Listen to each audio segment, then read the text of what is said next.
Assalamualaikum warahmatullahi wabarakatuh. Waalaikumsalam warahmatullahi wabarakatuh. Kenyaman begini. Bapak Ibu sekalian yang dirahmati Allah Subhanahu wa taala, ini adalah sesi daripada rencana kita beberapa bulan yang lalu memang sudah di set oleh Pak Ustadz Aziz akan diberikan pemahaman mengenai mindset atau yang disebut mind power. Apa itu mind power? Nanti Pak Bambang akan menjelaskan mengenai mind power. Mudah-mudahan bermanfaat untuk kita semua yang ada di sini. Amin. Yang ini ada dari Madalina Tour and Travel, kali dari bapak-bapak ibu sekalian yang mau umroh melalui Madalina ini nanti bisa menghubungi Pak Rizky Mirza yang ada di grup MTRW 5. Karena beliau kasih hadiah ini ada 10 kantong, isinya apa nih? Nanti diberikan pertanyaan oleh Pak Bambang, mulai dari pemaparan pertama sampai dengan terakhir. Nanti akan diberikan pertanyaan, ada 5 hadiah yang akan diberikan barangkali yang bisa menjawab nanti. Demikian, dan saya serahkan sepenuhnya acara ini kepada Bapak Bambang. ya, terima kasih. Saya dulu Pak. Ya. Mohon izin. Ya. Ya. Assalamualaikum warahmatullahi wabarakatuh. Waalaikumsalam warahmatullahi wabarakatuh. Terima kasih Pak Kiai dan bapak-bapak dan ibu-ibu sekalian yang tidak bisa saya sebutkan namanya. Terima kasih sekali lagi karena saya diundang untuk memberikan semacam pencerahan lah ya, pencerahan. Kemudian kita bisa sharing-sharing mengenai hal-hal yang mungkin melengkapi apa yang kita pahami dari agama kita Islam, gitu ya. Memang beberapa kali Pak Aziz ya, Pak Kiai Aziz, kita ingin ya, bagaimana manpower ini diajarkan atau disampaikan kepada para jemaah. Kebetulan saya juga menyampaikan ini di pesantren-pesantren, di pengajian-pengajian ya, termasuk di pengajian-pengajian yang paling ekstrim sekalipun gitu ya, di beberapa daerah. Dan alhamdulillah ilmu ini diterima baik karena tidak bertentangan dengan agama gitu, bahkan sangat mendukung. Kita dipahamkan di sini bahwa banyak hal yang kita pikir selama ini adalah hal yang tidak bisa terjangkau dengan akal, hanya sebuah dogma, ternyata bisa dijelaskan secara akal. Dengan demikian kita mudah menyampaikan ini kepada anak-anak muda yang sekarang ini selain mereka berpikirnya cepat, mereka menggunakan logika. Kalau hanya dipaksakan ya begitu, mereka nggak bisa terima. Nah, pada akhirnya akan terpengaruh oleh media sosial yang sekarang ini banyak mengkritisi Al-Quran, hadis, itu dikritisi ya. Nah, kalau kita tidak kuat dalam hal memberikan logika, mereka akan menjadi bahkan sebagian sesat gitu ya. Mereka meninggalkan, mereka nggak mau masuk ke musola, nggak masuk ke masjid gitu. Nah, mudah-mudahan dengan ada ini, insya Allah kita bisa merubah pola pikir kita. Oke, saya sudah siapkan slide di sini. Saya minta maaf sambil berdiri kalau yang ini. Sebelumnya saya mau sampaikan bahwa yang kita sampaikan di sini bagaimana menggunakan pikiran kita atau otak kita itu untuk mengubah mindset dan memberdayakan pikiran kita yang ya menurut para ahli baru terberdayakan 0,001% itu. Berarti ada 99, sekian yang masih tidak terberdayakan. Nah, apabila ini kita berdayakan memang luar biasa sekali. Einstein pun baru pakai 15%, Habibie 5%. Kita berapa gitu ya. Nah, semoga dengan adanya ilmu ini kita bisa membangkitkan kemampuan pikiran kita yang luar biasa itu ya. Nah, sebelumnya perkenalkan, nama saya Bambang Prakuso. Saya lahir tahun 62, berarti termasuk sesepuh juga di sini. Dan saya kelahiran Medan, Sumatera Utara, tapi Jawa. Saya kuliah di Sekolah Tinggi Publisistik, jurusan jurnalistik. Jadi memang backgroundnya adalah komunikasi, kewartawanan, gitu. Nah, kemudian pengalaman kerja saya di bidang media tentunya ya, namanya juga publisistik, jurnalistik, pastilah media. Media yang pernah saya lama di sana Pos Kota. Kemudian di Indofood sebagai public relation officer ya, dan saya juga mendirikan beberapa media. Kemudian sebagai entrepreneur saya mendirikan 9 perusahaan itu nggak pakai uang sendiri. Dan saya berhasil menulis bukunya di Gramedia, judulnya Rahasia Dapat Modal Tanpa Jaminan, Tanpa Bunga, Tanpa Utang. Jadi sebetulnya itu bagaimana kita menggunakan uang orang lain dalam berbisnis, jadi tidak menggunakan uang kita sendiri. Nah,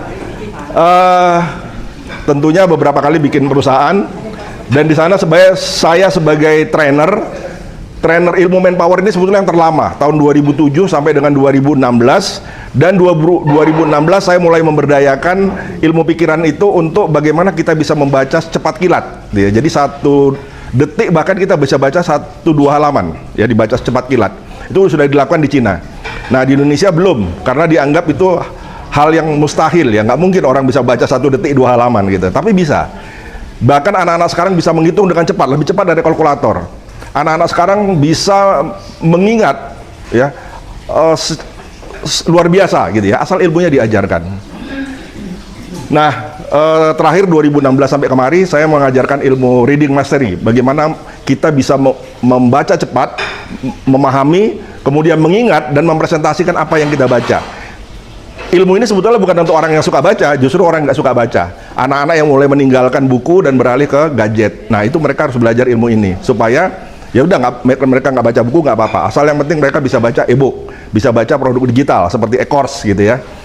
Nah, kemudian karya tulis saya ada sekitar 40 yang udah saya tulis buku, diantaranya di Gramedia itu selain Rahasia Dapat Modal Tanpa Jaminan, Tanpa Bunga, Tanpa Utang, juga ada buku judulnya Psikotransmitter. Nah, ini juga pengembangan dari ilmu kekuatan pikiran, bagaimana kita bisa mempengaruhi pikiran orang bukan hanya dengan hipnosis jarak dekat, tapi juga jarak jauh.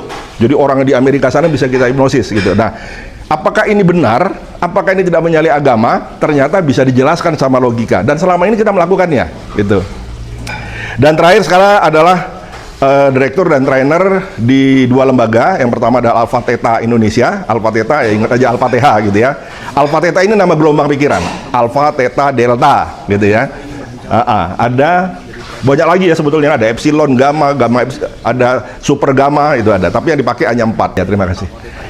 Nah, satu lagi saya di LKP CHC, lembaga kursus dan pelatihan Certified Hypnokomunikator. Nah, kita menciptakan certified untuk orang-orang yang mau belajar hipnosis sebetulnya, cuman bukan saya sendiri, ada banyak. Nah, ini sekedar pengenalan. Nah, sebelumnya saya ingin menyampaikan supaya kita tidak bisa membedakan ya antara mana ilmu yang itu adalah wilayahnya Allah, mana wilayah manusia, mana yang wilayahnya sebetulnya semua orang bisa. Ya, contohnya gini, mikro, saya sebut mikrokosmos, itu adalah sebatas kerja otak saja. Ya, mikrokosmos, otak kita tidak terbatas, betul Pak ya? Pemikiran kita tidak terbatas. Bayangkan sekarang orang sudah menemukan ChatGPT, kemudian menemukan AI, nggak tahu nanti seperti apa dunia ini, ya. Terus berkembang dan tidak ada batasnya.